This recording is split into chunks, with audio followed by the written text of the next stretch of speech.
Halo, perkenalkan nama saya Jusmaniar Kasim.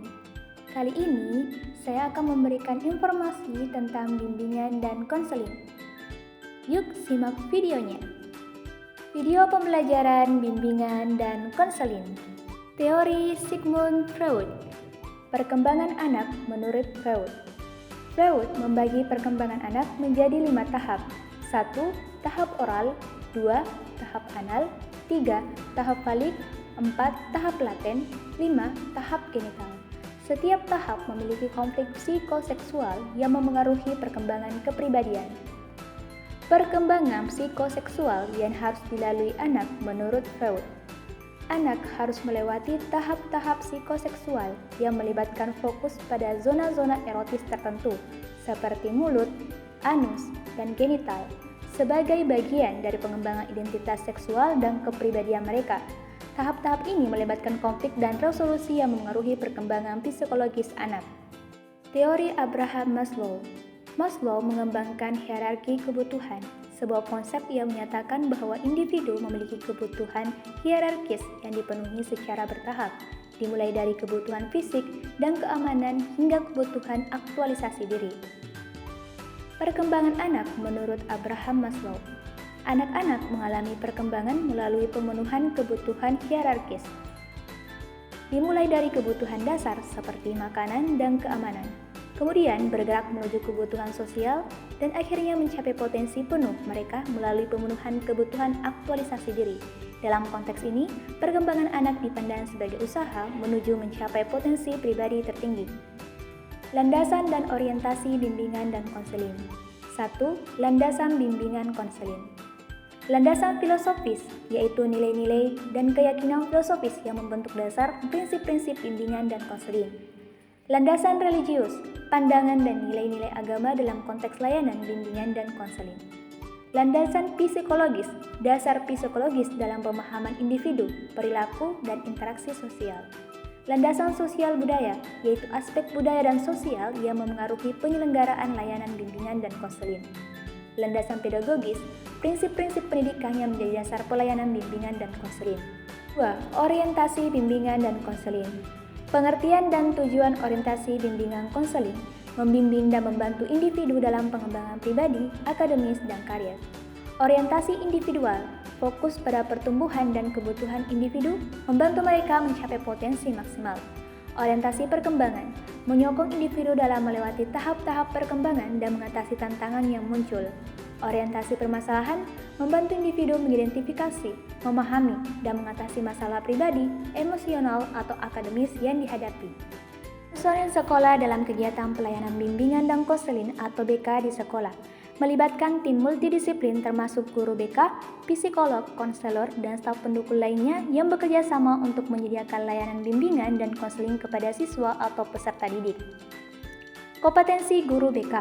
Guru BK perlu memiliki pengetahuan mendalam dalam bidang psikologi, konseling, dan pendidikan serta keterampilan interpersonal untuk memberikan dukungan efektif kepada siswa dalam pengembangan pribadi dan karir.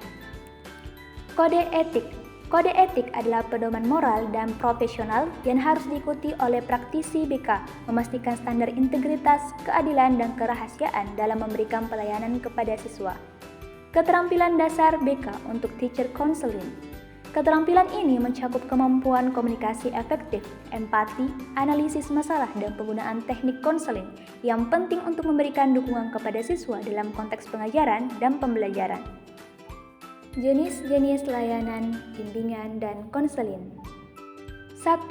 Layanan orientasi, yaitu memberikan bimbingan awal kepada individu atau kelompok untuk membantu mereka memahami lingkungan, aturan, dan pilihan pendidikan atau karir yang tersedia.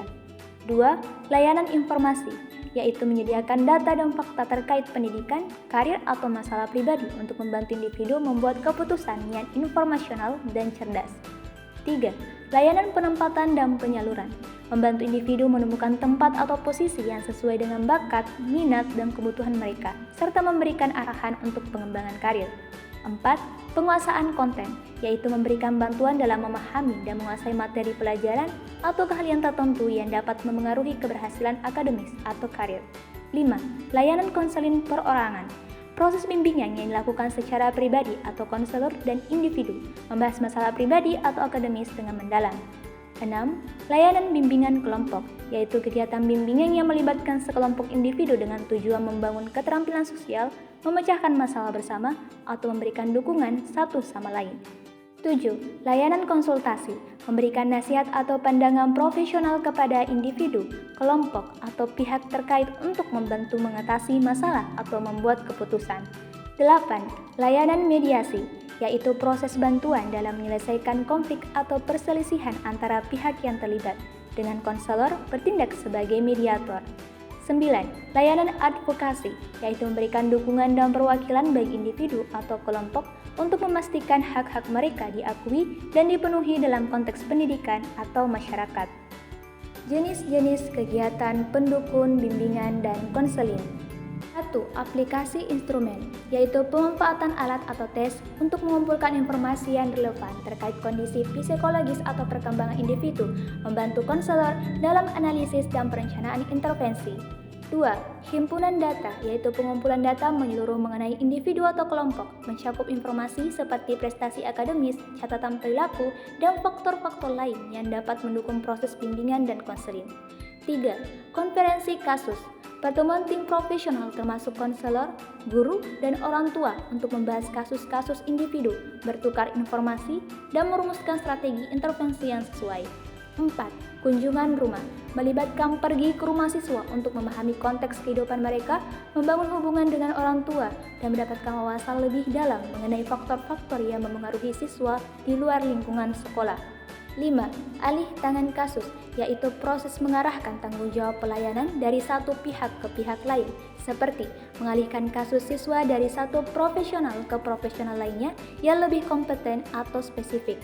Format kegiatan bimbingan dan konseling. 1. Individual, yaitu kegiatan bimbingan dan konseling yang dilakukan secara personal antara konselor dan individu, bertujuan untuk membahas masalah dan pengembangan pribadi secara spesifik. 2. Kelompok, yaitu kegiatan melibatkan sekelompok individu dengan masalah atau kebutuhan serupa, memungkinkan interaksi antar anggota kelompok untuk mendukung pertumbuhan dan pemecahan masalah bersama. 3. Klasikal, yaitu kegiatan dilakukan dalam konteks kelas atau ruang kelas, di mana konselor memberikan informasi atau bimbingan kepada sekelompok siswa secara bersama-sama.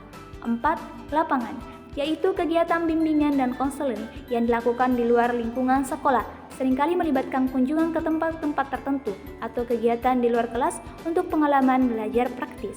Terima kasih telah menyaksikan video ini.